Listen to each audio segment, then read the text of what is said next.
देश की राजधानी दिल्ली में, जैसा मैंने कहा कि देश की राजधानी दिल्ली में रानी लक्ष्मीबाई की प्रतिमा को लगाने के लेकर जो विवाद हुआ, वक्फ बोर्ड की, सो कॉल्ड वक्फ बोर्ड की जमीन पर जो विवाद हुआ, उसके बाद तो ये सवाल आज हमारे सामने है कि भाई क्या जो अगर वक्फ बोर्ड की जो ज़मीनें हैं भारत में, क्या वो पाकिस्तान का हिस्सा है? वो भी तो भारत का हिस्सा है ना, तो फिर उसको भी एक्सेप्ट करना चाहिए। वो भारत का हिस्सा, वो पाकिस्तान नहीं है। ये सारा विवाद एक बड़ा विवाद है और कई सवाल हमारे सामने खड़े करता है।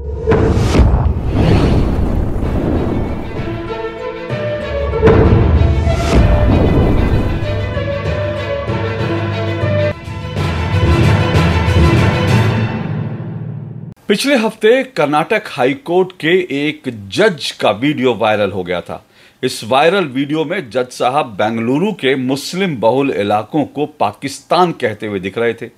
अब भारत के मुस्लिम बहुल इलाकों को पाकिस्तान कहे जाए और वो भी जज साहब को ही कहें तो इस पर विवाद तो होना ही था।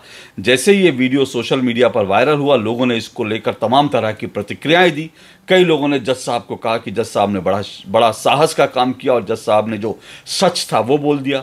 लेकिन कई लोगों ने इसका कड़ा विरोध किया, कड़ा प्रतिवाद किया कि जज को इस तरह के शब्दों का प्रयोग नहीं करना चाहिए। जब ये विवाद आगे बढ़ा तो फिर सुप्रीम कोर्ट ने इस पर स्वतः संज्ञान लिया और सुप्रीम कोर्ट ने इस पर जो है, सुप्रीम कोर्ट के 5 जजों की बेंच ने जो है ये कहा कि इस तरह के बयान नहीं दिए जाने चाहिए, क्योंकि ये भारत की जो एकता अखंडता है, भारत की जो सार्वभौमिकता, उसके लिए ठीक नहीं है। और इस तरह से एक जज इस तरह के बयान दे तो ये तो बिल्कुल एक्सेप्ट नहीं हो सकता। सुप्रीम कोर्ट ने इसकी कड़ी निंदा की। लोगों ने सुप्रीम कोर्ट के फैसले को सही कहा कि ये बिल्कुल सही दिशा में है और किसी को भी इस तरह के भारत के किसी इलाके को पाकिस्तान कहे वो ठीक नहीं है। ये बात ठीक है और सुप्रीम कोर्ट ने इस पर जो भी कार्रवाई की उसकी मुझे लगता है प्रशंसा करनी चाहिए और जज साहब को भी अपने शब्दों में जो है, अपने शब्दों की सीमाओं को समझना चाहिए। जज साहब को भी अपनी सीमाओं को समझना चाहिए। इस तरह से भारत के किसी इलाके को पाकिस्तान कहना या मिनी पाकिस्तान कहना ये ठीक नहीं है। लेकिन इस पूरे मामले में कई गंभीर सवाल उठते हैं और दिल्ली में, देश की राजधानी दिल्ली में रानी लक्ष्मीबाई की प्रतिमा को लगाने को लेकर जो विवाद हुआ, उस विवाद को अगर इससे मैं जोड़ कर देखूं तो हमारे सामने कई गंभीर सवाल उठ जाते हैं।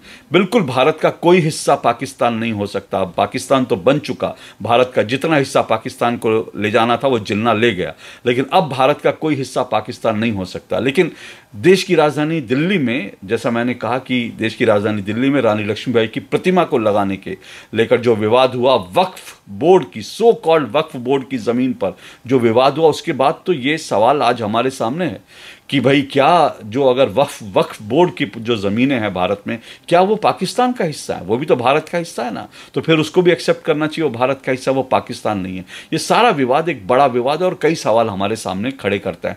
इसलिए मैं आज ये सवाल आपके सामने छोड़कर जा रहा हूँ। पहली बात यह है कि जज साहब ने जो कहा वो मैं मानता हूं कि उनको नहीं कहना चाहिए था, गलत है।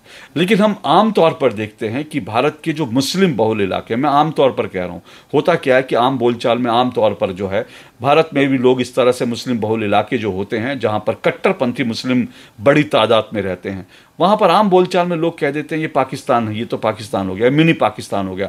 खुद कोलकाता के जो एक वहां के मंत्री हैं, ममता बनर्जी के मंत्री हैं, वो एक विदेशी पत्रकार को जब कोलकाता के एक मुस्लिम बहुल इलाके में ले जा रहे थे, तब उन्होंने कहा कि आइए आपको मिनी पाकिस्तान लिए जाता हूं। तो ये जो है, ये ममता के मंत्री भी इस शब्द का इस्तेमाल कर चुके हैं। लेकिन ये क्यों कहा जाता है? ये नहीं कहना चाहिए। मैं फिर कह रहा हूं कि भारत का जो हिस्सा पाकिस्तान में जाना था चला गया। अब 1 इंच जमीन भी, भारत की 1 इंच जमीन भी पाकिस्तान नहीं है, मिनी पाकिस्तान नहीं है, उसे बनाना भी नहीं चाहिए। लेकिन ये विवाद अपने आप में बड़ा होता जा रहा है और ये विवाद कई सवाल इसलिए खड़े करता है क्योंकि मैं फिर कह रहा हूं, भारत में जो मुस्लिम बहुल इलाके होते हैं, अक्सर हम देखते हैं जब हिंदुओं की कोई कार्यक्रम होता है, कोई शोभा यात्रा होती है, कोई हिंदुओं का जब कोई त्यौहार होता है, तो मुस्लिम बहुल इलाकों से पुलिस और अदालतें भी कह देती हैं नहीं ये मुस्लिम बहुल इलाके, यहाँ से आप शोभा यात्रा मत ले जाओ, सेंसिटिव इलाका है यहाँ से मत ले जाओ, इधर जो है आप अपनी प्रेयर मत करो, इधर आप जो है अपनी मूर्ति स्थापित मत करो, ये सेंसिटिव इलाका है, ये मुस्लिम बहुल इलाका है, यहाँ से मत करो। तो फिर सवाल ये है कि ये मुस्लिम बहुल सेंसिटिव इलाके आखिर क्यों है? भारत का हिस्सा है ना, तो भारत के हिस्से हैं तो कोई मुस्लिम बहुल इलाका है तो वहाँ से कोई शोभा यात्रा क्यों नहीं जा सकती? भगवान रामचंद्र की शोभा यात्रा क्यों नहीं जा सकती? हनुमान जी की शोभा यात्रा क्यों नहीं जा सकती? ये पाकिस्तान नहीं है ना। तो फिर अगर अगर पाकिस्तान नहीं है तो फिर सेंसिटिव इलाका कैसे है, फिर वहां से शोभा यात्रा क्यों नहीं निकल सकती, वहां हिंदू जाकर अपनी पूजा क्यों नहीं कर सकते? ये सवाल भी मुझे लगता है देश में सबको सोचने चाहिए। अब इससे भी बड़ा सवाल यह है कि दिल्ली में ईदगाह मैदान, जो दिल्ली में ईदगाह मैदान है, जो डीडीए की जमीन है, वहां पर अगर मुसलमान वहां पर रानी लक्ष्मीबाई की प्रतिमा को लगाने का विरोध करें तो फिर यह सवाल उठता है कि ये ईदगाह है, ये पाकिस्तान नहीं है। सवाल तो हमारे सामने उठना ही चाहिए।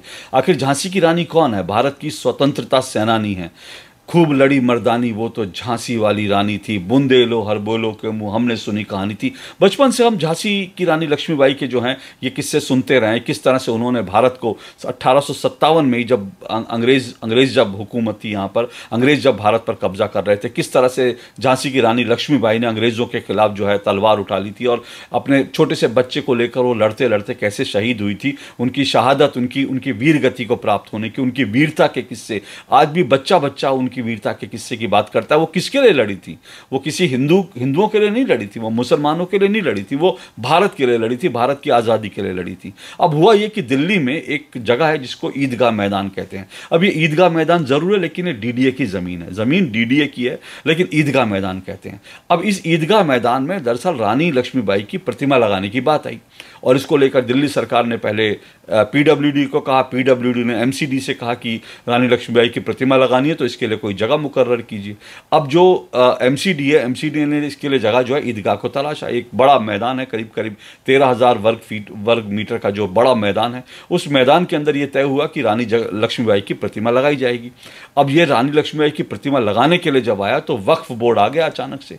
वक्फ बोर्ड ने कहा ये तो हमारी ज़मीन है, इस ज़मीन पर आप रानी लक्ष्मीबाई की प्रतिमा को नहीं लगा सकते, और यह मामला कोर्ट में चला गया। अब जब कोर्ट में गया तो एक सिंगल जज की जो बेंच थी वो उसने ये फैसला सुनाया। जब उसने पूरे मामले की तहकीकात करी तो यह पाया गया कि यह ज़मीन जो है वो डीडीए की है, डीडीए का दावा है। वक्फ बोर्ड का इस पर कोई दावा नहीं बनता, उसके पास कोई कागज़ नहीं थे। लेकिन वक्फ बोर्ड की तो आदत है ना कहीं पर भी जाकर कह देना कि हमारी ज़मीन है, तो ऐसे ही उसने यहाँ पर भी किया, डीडीए की ज़मीन को अपनी ज़मीन बता दिया। लेकिन जब मैंने कहा कि अदालत में जब सारी कागज़ों की पड़ताल हो गई और सब चीज़ें हो गई तो ये पाया गया कि ये ज़मीन जो है डीडीए की है। अब जब डीडीए की ज़मीन थी तो डीडीए को कोर्ट ने कहा कि डीडीए की ज़मीन है, डीडीए ने कहा कि हम रानी लक्ष्मीबाई की प्रतिमा लगाएंगे। अब सोचिए कि कोर्ट का फैसला, अदालत का फैसला है, वक्फ बोर्ड के पास कोई कागज़ नहीं है, लेकिन उसके बाद भी क्या हुआ, वक्फ बोर्ड इस पूरे मामले को चैलेंज करते हुए इसको जो है ऊपर की एक बेंच में, अदालत में ऊपर की 2 जजों की बेंच में इसको चैलेंज कर दिया। और सिर्फ वक्फ बोर्ड ने चैलेंज ही नहीं किया बल्कि वक्फ बोर्ड के वकीलों ने, जो सिंगल बेंच जो जज साहब थे जिन्होंने इसको लेकर फैसला दिया था, उनको लेकर बेहद आपत्तिजनक भाषा का इस्तेमाल किया। सोचिए वक्फ बोर्ड की आप हिमाकत देखिए, उसकी आप देखिए दुस्साहस देखिए कि उसने जज साहब के उसको चैलेंज करना वो आपका संवैधानिक अधिकार है, लेकिन उसने जज को लेकर के बहुत आपत्तिजनक टिप्पणी कर दी। अब ये जब 2 जजों की बेंच के सामने मामला पहुंचा तो 2 जजों की बेंच ने पाया कि जो कोर्ट ने फैसला किया था वो ठीक था। उस फैसले को बरकरार रखा गया और कहा गया कि ज़मीन डीडीए की है और वहां पर रानी लक्ष्मीबाई की प्रतिमा लगाने का उसको पूरा अधिकार है, ये भी कहा। और साथ साथ जो है जब जज साहब को लेकर जो टिप्पणी की थी वक्फ बोर्ड और उसके वकीलों ने, तो उसको लेकर के कड़ी आपत्ति जताई गई। अदालत ने 2 जजों की बेंच ने इसको लेकर कड़ी आपत्ति जताई और कहा कि इस पर आप माफ़ी मांगिए। उसने निर्देश दिया कि इस पर माफ़ी मांगनी होगी। अब माफ़ी मांगने के लिए वो फिलहाल तैयार हो गए क्योंकि उनके पास कोई रास्ता नहीं है और वो लोग पूरी तरह से झूठे साबित हुए और उनको माफ़ी तो अब मांगनी पड़ेगी, उस बात के लिए वो तैयार हो गए। कोर्ट ने इस फैसले में यह भी कहा कि वैसे तो ये ज़मीन डीडीए की है, लेकिन अगर वक्फ बोर्ड की ज़मीन होती तब भी आपको कम से कम रानी लक्ष्मीबाई की प्रतिमा लगाने का विरोध नहीं करना चाहिए था। आखिर रानी लक्ष्मीबाई भारत की स्वतंत्रता सेनानी है, महान स्वतंत्रता सेनानी है, एक नारी है, ना जाने कितनी महिलाओं को प्रेरणा देती हैं, तो उनकी प्रतिमा लगाने का आपको वैसे भी विरोध नहीं करना चाहिए था। ये अदालत ने कहा कि अगर आपकी ज़मीन है तब भी, लेकिन ज़मीन उनकी नहीं थी और इसलिए जो है कोर्ट ने फैसला दे दिया।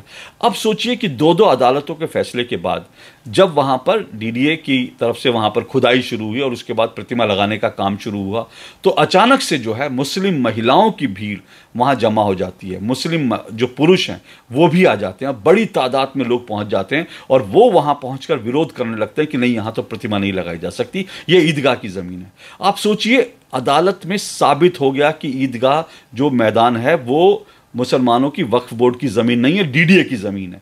दो अदालतों ने कहा कि भाई आप इसको मत रोको, लेकिन उसके बावजूद रानी लक्ष्मीबाई की प्रतिमा लगाने के विरोध में मुस्लिम महिलाएं और पुरुष जो हैं वहां पर पहुंच गए। पुलिस को खासी मशक्कत करनी पड़ी। दरअसल हुआ क्या था, ये लोग पहुंचे कैसे अचानक? इससे पहले एक और खेल हुआ। किसी ने, अब ये कौन लोग थे कहना मुश्किल है, कुछ लोग कह रहे हैं आम आदमी पार्टी ने ये पूरा खेल किया था, कुछ लोग कह रहे हैं कट्टरपंथी मुसलमानों का खेल था। दरअसल ये आसपास के जितने मुस्लिम इलाके थे वहाँ एक एसएमएस जाता है। उस एसएमएस में, उस मैसेज में ये लिखा जाता है, मुसलमानों अब नहीं उठोगे तो कब उठोगे, मुसलमानों अब नहीं लड़ोगे तो कब लड़ोगे, और अब नहीं लड़ोगे तो खुदा को क्या मुंह दिखाओगे, और तुमसे एक दिन ऐसा आएगा जब तुमको जो है नमाज पढ़ने के लिए और आपको जो है ईद मनाने के लिए भी परमिशन लेनी पड़ेगी, अदालतों की परमिशन लेनी पड़ेगी, और वो भी आपको रोका जाएगा। इस तरह का एक भड़काऊ मैसेज किसी ने जो है, किसी कट्टरपंथी ने, किसी आम आदमी पार्टी की तरफ से सर्कुलेट कर दिया गया, और अचानक सब लोग मुस्लिम महिलाएं, मुस्लिम पुरुष वहां पहुंच गए। पुलिस ने भारी मशक्कत की और फिर पुलिस ने मशक्कत करके उनको हटाया। लेकिन ये पूरी घटना जो है क्या हमको बताती है? आप देखिए, दो अदालतों का फैसला, उसके बावजूद जो है मुसलमान जो है रानी लक्ष्मीबाई की प्रतिमा को लगाने का विरोध कर रहे हैं। अब सवाल ये उठता है, अगर आप रानी लक्ष्मीबाई की प्रतिमा को लगाने का विरोध कर रहे हैं तो फिर ये सवाल उठता है कि अगर ये ज़मीन वक्फ की है, और है, अगर मान लीजिए है, तब भी क्या ये भारत की ज़मीन नहीं है? क्या ये पाकिस्तान हो गया कि आप यहाँ रानी लक्ष्मीबाई की प्रतिमा नहीं लगाने देंगे? आखिर रानी लक्ष्मीबाई से आपको क्या दिक्कत है, क्या चिढ़ है? वहाँ पर कोई धार्मिक आयोजन नहीं हो रहा था। रानी लक्ष्मीबाई भारत की एक वीर स्वतंत्रता सेनानी, उनकी प्रतिमा लगाने का जो आप विरोध कर रहे हैं, ये आपकी कट्टर मानसिकता दिखाता है, और ये दिखाता है कि दरअसल ये जो सोच है ना, इसी के खिलाफ, इसी सोच के विरोध में लोग जो है इस तरह की बातें करने लगे हैं कि भाई जो कट्टरपंथियों के इलाके हैं, जो मुस्लिम बहुल इलाके हैं, वो क्या पाकिस्तान थोड़ी हैं?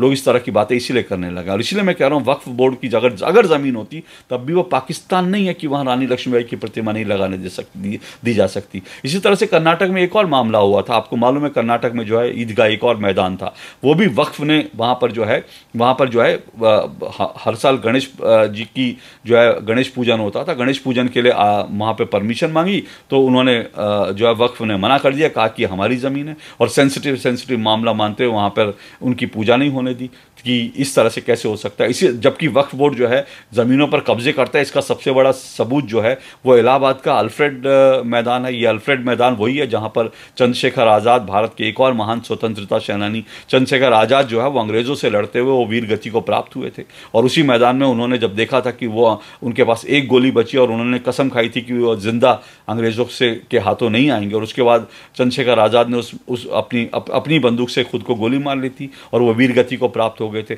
उस ज़मीन को भी जो है कह दिया गया कि वक्फ बोर्ड ने कहा ये हमारी ज़मीन है। चंद्रशेखर आज़ाद मैदान के नाम से आज उसको जानते हैं, उसको कह दिया कि ये हमारी ज़मीन है। प्रयागराज में इसको लेकर इन्होंने दावा ठोक दिया, और वहाँ पर जो है छोटी छोटी मस्जिदें, मज़ारें बनानी शुरू कर दी।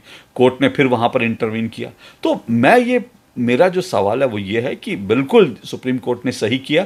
किसी जज को नहीं कहना चाहिए कि पाकिस्तान का इलाका है, ये पाकिस्तान मुस्लिम बहुल इलाका पाकिस्तान का इलाका है, पाकिस्तान हो गया, मिनी पाकिस्तान, किसी को नहीं कहना चाहिए।